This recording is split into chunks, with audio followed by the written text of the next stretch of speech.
Good morning. You are Jimmy Taylor? Yes, ma'am. And Mr. Taylor, you were previously in court, entered pleas of true and a motion to revoke your unadjudicated probation. Counts 1, 2, 3, 4, 5, and 6. You pled true to all of those counts. You're on probation. The second-degree felony offense of theft of property with previous convictions with findings that prior offenses were true. You were placed on that probation January 24th of 2024. I have received the pre-sentence report, as well as there was one incident report from the jail, a page that should have been sent to you all, and also Mr. Coleman has also provided a copy of the court's sentencing hearing, a transcript from that original sentencing back on January 23rd of 2024. Has everyone had an opportunity to review all of those things? We have, Your Honor. The state has, Judge. Are there any additions or corrections to that updated report? Not from the defense.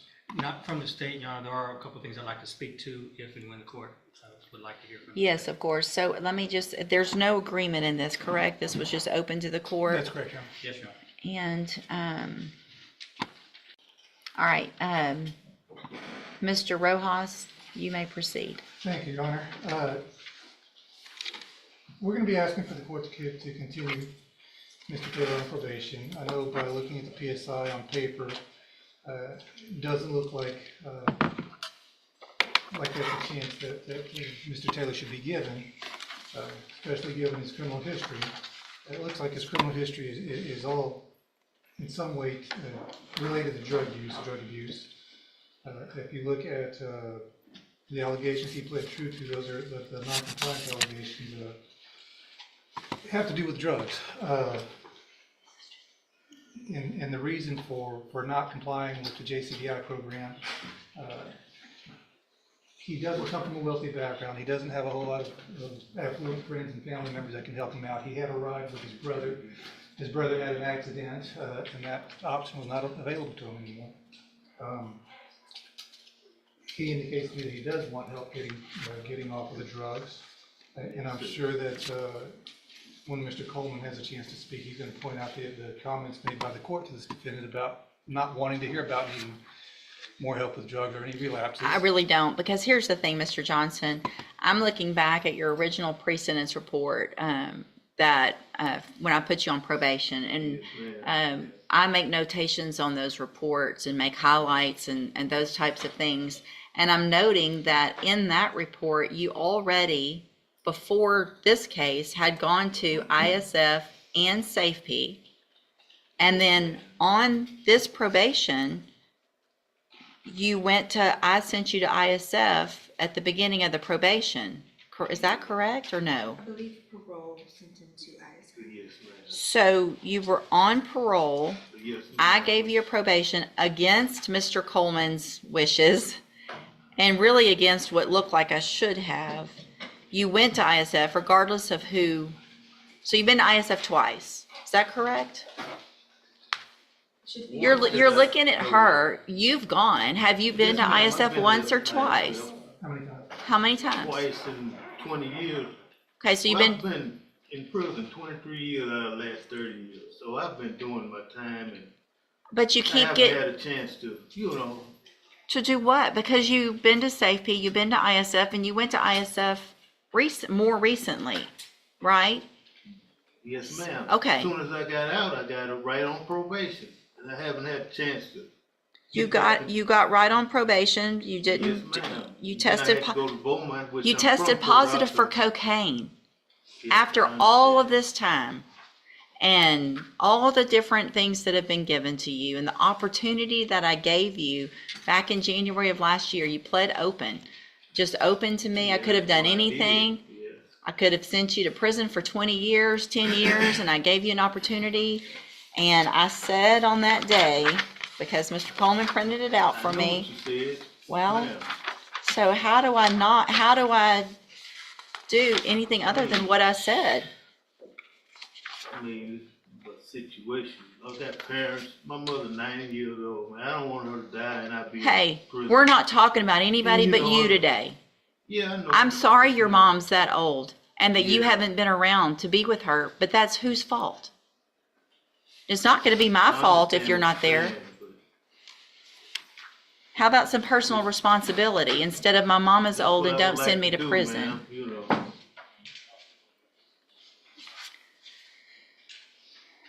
Judge, what I was saying about this. Go ahead. He was warned about not coming back, and the court didn't want to hear about a relapse, but I don't know that this is really a relapse. He never really got the help. On this most recent term of probation with the JCDI, and if transportation is gonna be a problem, I know he's already been to Safe P, Judge, but if that's, it would be the relapse, portion of Safe P would be appropriate, or a whole new term. Hold on. So if I'm reading this, I want to know when he went to ISF this last time. Parole sent him when, because the way I'm reading is you were released from ISF and started JCDI August 6th of 2024. So I put you on probation in January, and between January and August, you went to ISF last year. Is that correct or no? Parole sent him to ISF because of this new charge. Okay. So when was that? He was in custody in Jefferson County, Mhm. and then from custody. Went straight there. parole, So I basically. placed you on probation. You never got out. You went and got help at ISF. Okay. All right. Anything else? And Judge, if the court, and it seems like the court is not leaning towards probation. No. No. I would point out, we understand the range of punishment is up to 20 years, but the bottom end of that range is 2 to 20. And I still haven't done anything yet. So your response and how you act right now is going to go into what I do. Yeah, and I understand the legislation makes it possible to go all the way up to 20, but it also makes it possible to go down as low as 2.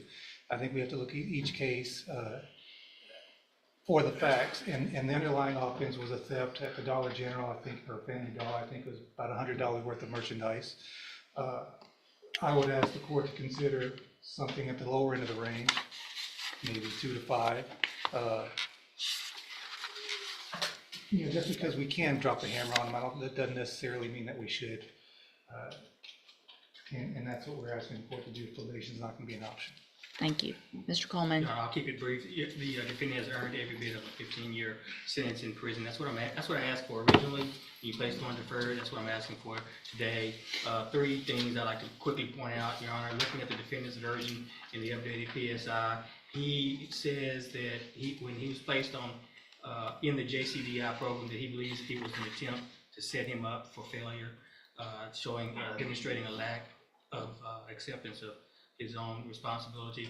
The resources and time that have been dedicated to this defendant, limited resources, mind you, could have been redirected to someone who is more amenable to being rehabilitated. Lastly, you got his full criminal history there in the original PSI. And I provided you with the transcript from the sentencing just to remind the court. I know you see a lot of defendants, but just to remind the court that you essentially told him up front this was essentially a zero tolerance probation.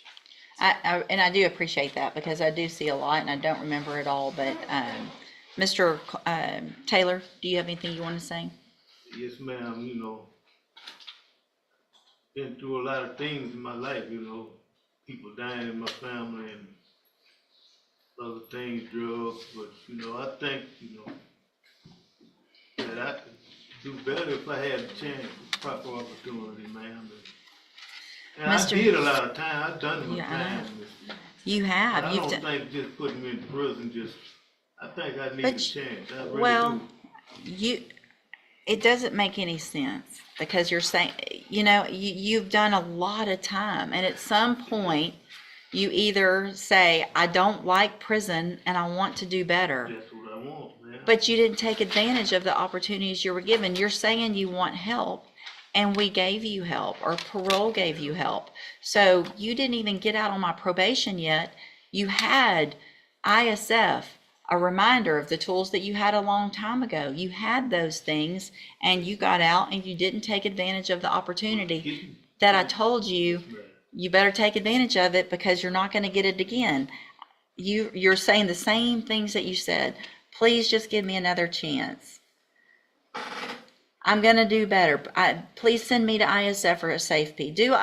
It's all the same thing that you're saying, and no one is setting anybody up for failure. I can hang on. To the JCDI. I had back surgery, So what you're telling me is when did you have back surgery?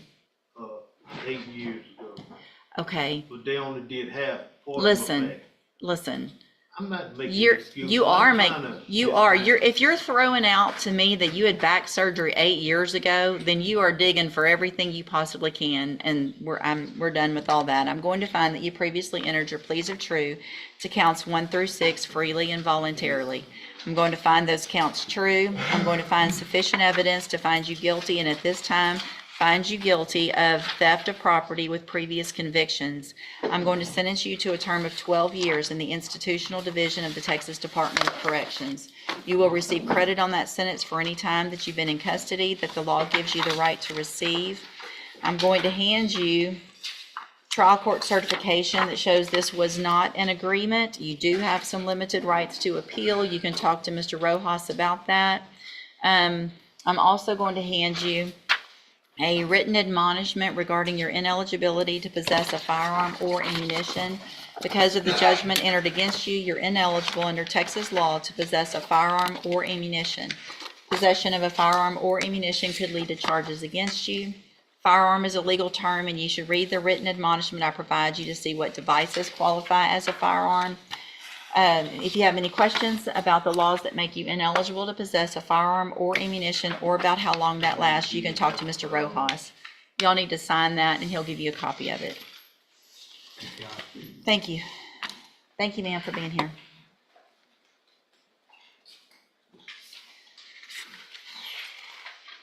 Ms. Holmes on Demario Flukas. That's just fair. You get to me in 12 years. Hey, come back, Mr. Taylor. Come here. Let me tell you something. I still have jurisdiction over your case.